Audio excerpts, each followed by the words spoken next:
चलिए अब काम करते हैं। हमारे साथ अल्फा एक्यूरेट एडवाइजर्स के मैनेजिंग डायरेक्टर राजेश कोठारी जुड़ गए हैं। उनसे बात करते हैं कि वो इस मार्केट में क्या कर रहे हैं।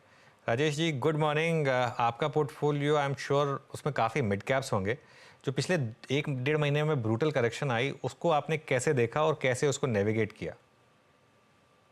Good morning. I think mid cap में शायद करेक्शन ब्रूटल नहीं आया हुआ है, माइक्रो कैप में ज्यादा ब्रूटल आया हुआ है और ये ऐसा ही एक्सपेक्टेड भी था। जैसे लास्ट टाइम भी हमारा जो डिस्कशन हो रहा था that micro cap and SME segment जो है वहां पे there is a lot of growth वहां पे हुआ है, तो वहां पे शार्प करेक्शन आना है।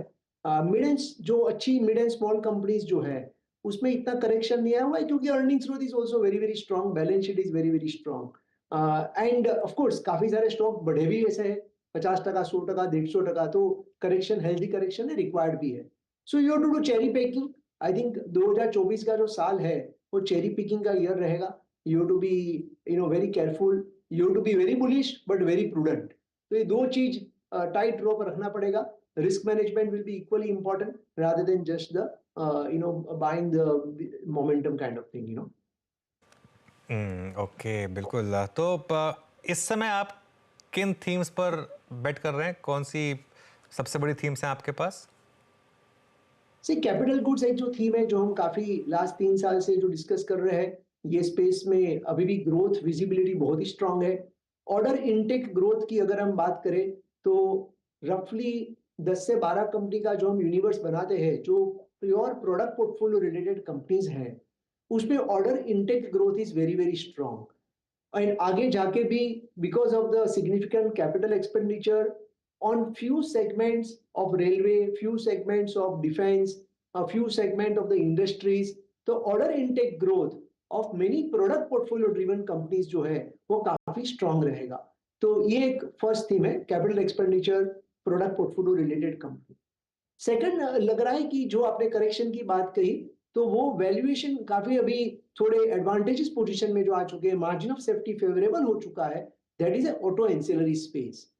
ये एक ऐसी स्पेस है कि जहां पे मार्केट शेयर कोई ओईएम का ऊपर नीचे होता है तो ऑटो एंसिलरी को इंपैक्ट कम होता है, बिकॉज ऑटो एंसिलरी कंपनी 4-5 अलग अलग कस्टमर को सर्व करती है। तो चाहे फॉर एग्जांपल कंपनी ए का मार्केट शेयर बढ़ जाए या बी का बढ़ जाए तो ज्यादा फर्क नहीं पड़ता है, तो ग्रोथ थोड़ा रिजिलेंट होता है। एंड ये रिजिलेंट ग्रोथ के साथ डेट फ्री और 18% रिटर्न ऑन कैपिटल एम्प्लॉयड वाली बहुत सारी कैपिटल ऑटो एंसिलरी बिजनेस में बहुत सारी कंपनीज अवेलेबल है which are trading at below 20 PE। तो 16, 17, 18 के पीई में काफी सारे ऑटो एंसिलरी कंपनी है। हमें लग रहा है कि यहाँ पे growth is going to be very strong, क्योंकि इलेक्ट्रिफिकेशन ऑफ द व्हीकल हो रहा है और कंटेंट पर व्हीकल बढ़ रहा है। तो ये दोनों एडवांटेजेस पोजीशन में रहेगा। प्रीमियमाइजेशन ऑफ द पोर्टफोलियो हो रहा है, तो auto ancillary this is second theme which we like. So these are the two primary themes if you ask me, considering the recent correction in market, जहां पे valuation भी comfort है और earnings growth भी comfortable.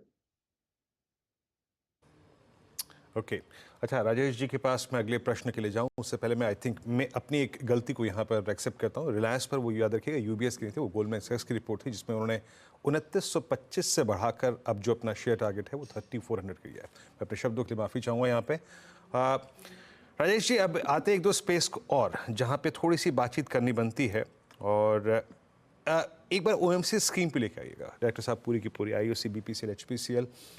Rajesh ji, I think वो जो थोड़ा बहुत एक फियर था कि भाई पेट्रोल डीजल प्राइसेस को थोड़ा सा कट किया जा सकता है, एलपीजी सिलेंडर के दाम काटे गए, वो कहीं ना कहीं सबके जहन में था, बाजार के जहन में था।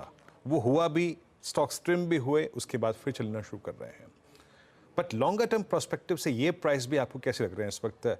क्या ये जो थोड़ा बहुत डिप आया था ओएमसीज में, ये बाय करने लायक था? आप लोगों का व्यू क्या है इस वक्त, हाउस व्यू ओएमसीज पर?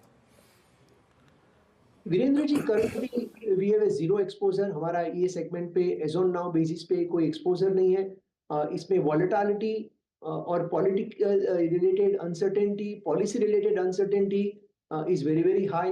And I think there are many better opportunities जहां पे ये रिस्क कम होते हैं, पॉलिसी रिलेटेड रिस्क कम होते हैं, क्रूड ऑयल की वॉलेटिलिटी कम होती है, ग्रॉस रिफाइनिंग मार्जिन ग्लोबली जो होती है वो वॉलेटिलिटी, बहुत सारी रिस्क, कम रिस्क में बहुत सारी दूसरी अपॉर्चुनिटीज अवेलेबल है।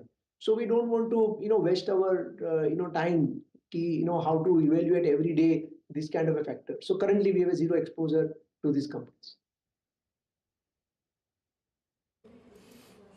Currently no exposure to MCs.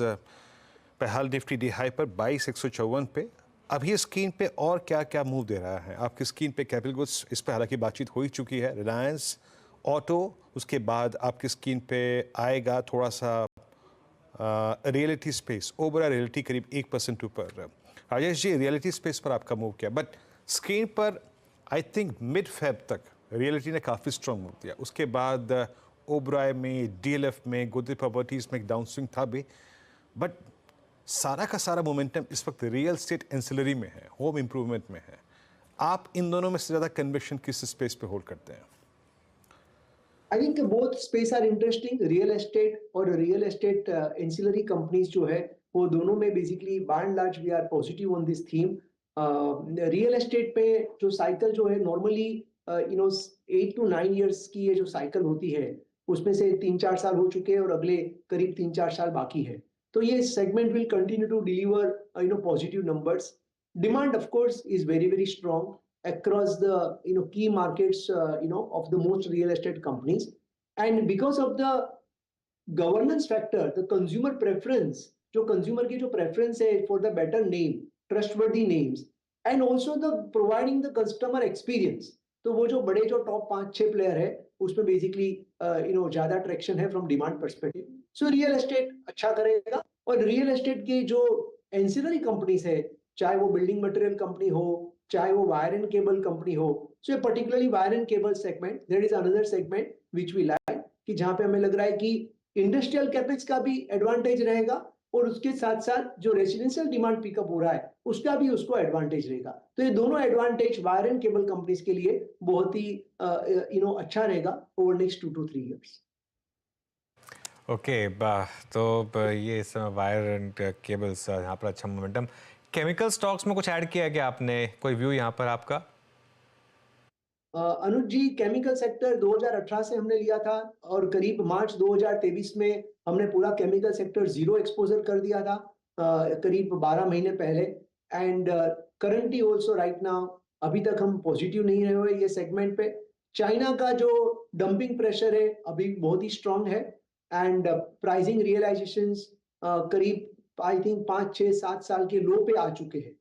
तो वेट एंड वॉच मोड पे है। We are monitoring many companies, within that 3-4 company हमने आइडेंटिफाई करके रखी हुई है, लेकिन currently as on today basis we are not yet bought it in our portfolio. So there are still I think few more quarters of probably some pain is still left and visibility of realization improvement अभी भी काफी limited visibility है. So it is a wait and watch mode currently. Alright, बहुत बहुत शुक्रिया आपका आज हमारे साथ जुड़ने के लिए Rajesh ji, and all the best आपको।